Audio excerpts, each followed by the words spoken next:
आज इस वीडियो में जटायु शौर्यम पाठ का अध्ययन करते हैं। जटायु शौर्य मतलब जटायु की शौर्य शूरता।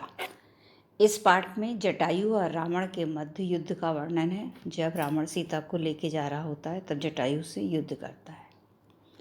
सा तदा करुणा वाचो विलपंती सुदुखिता वनस्पतिगतम गृद्धम दर्शन आयत लोचना। पहले हम अन्वय कर लेते हैं तो ज़्यादा सही रहता है। सा आयत लोचना सुदुखिता करुणा वाचो विलपंती वनस्पतिगतम गृधम ददर्श। तब आयत लोचना वो विशाल नेत्रों वाली बड़ी आंखों वाली सुदुखिता दुखी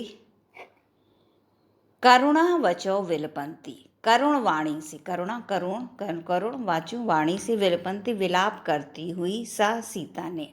तब विशाल आंखों वाली दुखी करुण वाणी से विलाप करती हुई सीता ने वनस्पतिगतम मतलब वृक्ष पर बैठे हुए गृद्धम गीत जटायु को ददर्श देखा।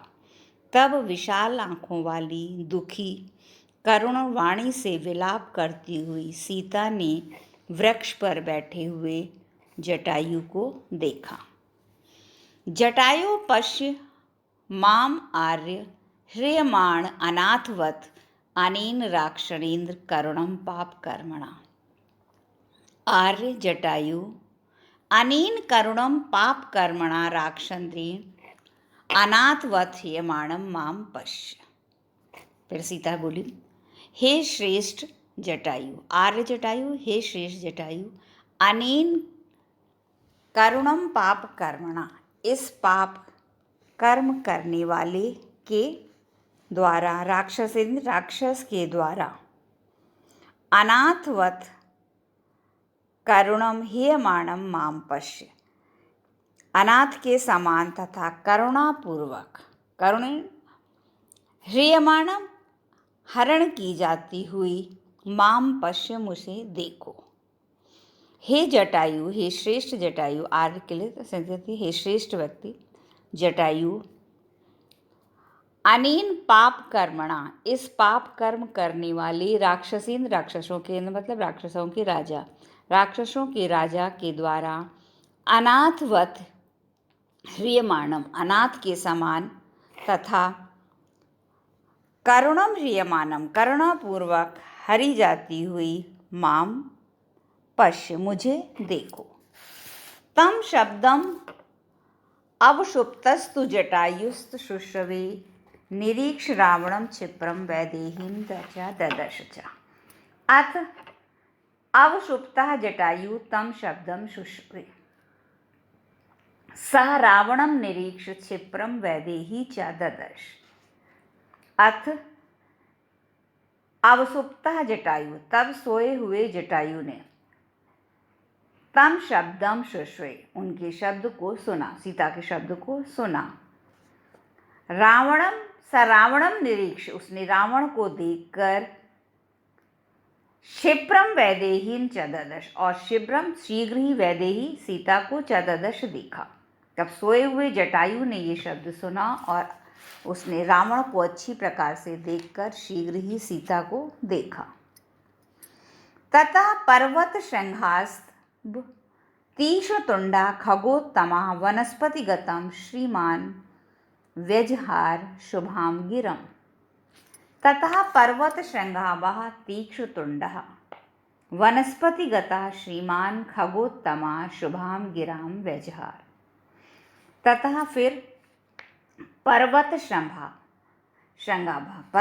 मतलब पर्वत की चोटी के समान, पर्वत की ऊंचाई के समान शोभा वाले, तीक्ष्णतुंडा तेज चोंच वाले, किसके विशेषण है ये? जटायु के, कि पर्वत की चोटी के समान शोभा वाले, तेज चोंच वाले, वनस्पतिगतम, वनस्पति वृक्ष पर, अधिगतम बैठा हुआ, वृक्ष पर बैठे हुए, श्रीमान खगोत्तम पक्षियों में उत्तम, तो पक्षियों में श्रेष्ठ, शुभाम गिरिम व्यजहार, शुभ अपनी शुभ गिरम वाणी में से बोलने लगा। तब पर्वत की चोटी के समान शोभा वाले, तेज चोंच वाला और वृक्ष पर बैठे हुए श्रीमान पक्षियों में श्रेष्ठ कौन है? जटायु शुभ वाणी बोलने लगा। निवर्त मतिम नीचाम परदाराब अभिहर्षनाथ न तत्समाचारेत धीरो यत परो अस विग्रहेत। रावण को संबोधित करके उसने कहा, परदार भीषण अर्शनाथ नीचाम मति निवृत्त। पराई स्त्री के स्पर्श करने के विषय में नीचाम मति, अपनी नीच बुद्धि को निवर्त हटा लो, कि दूसरे की पत्नी का अपहरण कर रहे हैं तो पराई स्त्री के स्पर्श करने से अपनी नीच बुद्धि हटा लो। यत परा अस विग्रहित, यत जिस बात की, जिस कार्य की, अन्य अपरा दूसरे लोग, अस विग्रहित दूसरे लोग, जिस कार्य की दूसरे लोग विग्रहित निंदा करें, तत् धीरा न समाचरित, धीर व्यक्ति को वैसा आचरण नहीं करना चाहिए। कि पराई स्त्री को स्पर्श करने से नीच बुद्धि अपनी हटा लो। जिस कार्य को दूसरा व्यक्ति निंदा करे, धीर व्यक्ति उस कार्य को न करे। वृद्धो अहम त्वम युवा धन्वी सरथा कवची शरी न चप्यादाय कुशलम वैदेही में गमिष्यसि। फिर जटायु कहता है, अहम वृद्धा, मैं वृद्ध हूँ, अहम वृद्धा त्वम युवा यह तन्वी सरथा कवची शरी, मैं वेदेहीम आहे आदाय न कुशली गमिष्यसि। कि मैं वृद्ध हूँ, अहम वृद्धा, मैं वृद्ध हूँ, तुम युवा, तुम युवा हो, धन्वी, धन्वी मीन्स धनुष को धारण करे हुए हो तो धनुर्धर हो, सरथा रथ पर बैठे हुए हो तो रथवान हो, कवची कवच को धारण करे हुए हो तुम, और शरी और बाण से युक्त हो। कि यद्यपि मैं वृद्ध हूँ और तुम युवा हो, धनुष को धारण करे हुए हो, रथवान हो, कवचधारी हो और बाण से युक्त हो, मैं वेदेही मादाय न कुशली गमिष्यति, फिर भी सीता को लेकर कुशलता से तुम नहीं जा सकोगे। तस् तीक्ष्ण नखाभ्याम तु चरणाभ्याम महाबला चकार बहुधा गात्रे व्रणान पतंग सत्तमः। पतंग सत्तमः महाबला तस्य गात्रे तीक्ष्ण नखाभ्याम चरणाभ्याम तो बहुधा व्रणान चकार। पतंग संगमा, पतंग मतलब पक्षियों में श्रेष्ठ, उत्तम।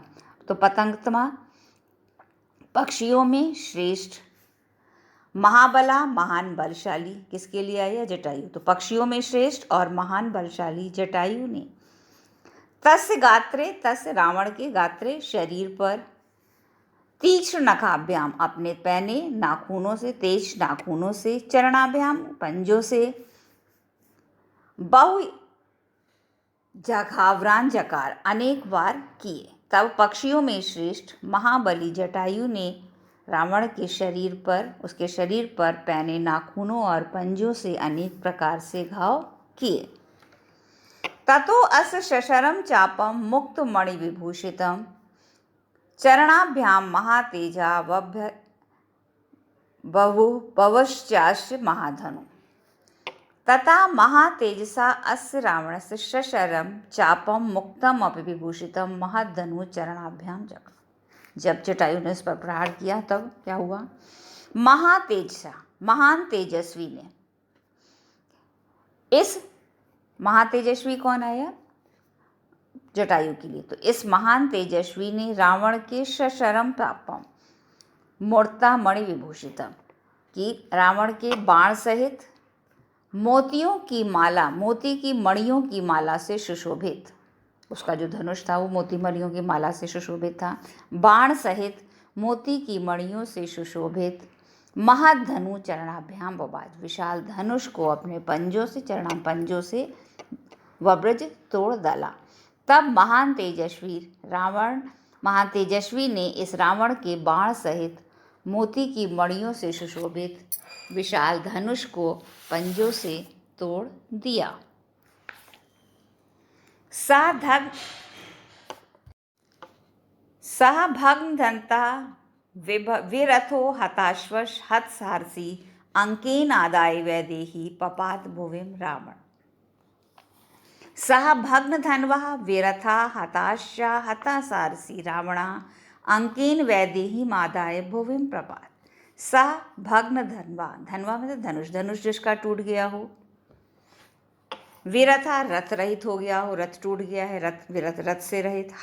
हताश्वा, हत अश्व मीन्स घोड़े, तो हताश्व जिसके घोड़े नष्ट हो गए हो। हत सारथी जिसका सारथी भी नष्ट हो गया हो। रावण अंकेन वैदेह्याम, तो तब टूटे हुए धनुष वाला, भग्न धनता टूटे हुए धनुष वाला, विरथो टूटे हुए रथ वाला, हताश्चा नष्ट घोड़े वाला, और हताश सारथी और नष्ट सारथी वाला।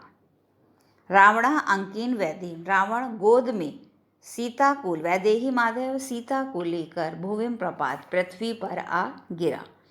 तब टूटे हुए धनुष वाले, टूटे रथ वाले, नष्ट घोड़े और नष्ट सारथी वाला वह रावण गोद में सीता को लेकर पृथ्वी पर आ गिरा। जटायु ने उसको सारी शस्त्रहीन कर दिया।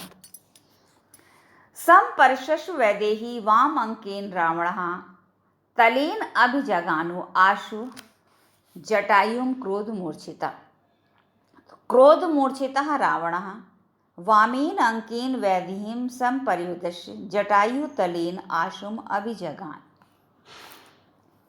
क्रोध मूर्छिता, क्रोध में पागल रावण ने, रावण वामेन अंकेन वैदेहीं संपर्युद्यस्य, रावण क्रोध से पागल होकर रावण ने सीता को बाईं गोद में उठाकर जटायु तलेन, जटायु को पैर से जैसे ठोकर से आशु अभिजगान, शीघ्र ही मारा।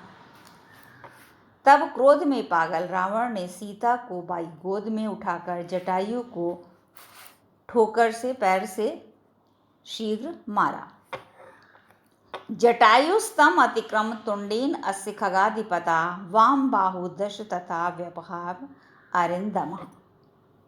तदा खगाधिपतः अरिदमनः जटायुः तम अतिक्रम्य अस्य दश वाम बाहुन तुंडेन व्यपहरत्।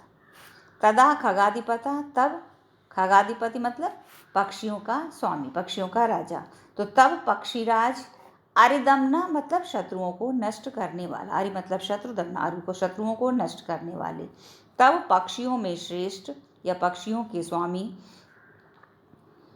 शत्रुओं को नष्ट करने वाले जटायु तम अतिक्रम, जटायु ने उसका अतिक्रमण करके मतलब उसको बदला लेकर रावण से 10 वाम बाहुन, रावण के अस्य रावण के लिए अस्य 10 वाम बाहुन तुंडेन व्यपराम, उसके बाईं 10 भुजाओं को, बाईं जो 10 भुजाएं थी 10 भुजाओं को तुंडेन व्यापहारत, चोंच से द्वारा उखाड़ दिया।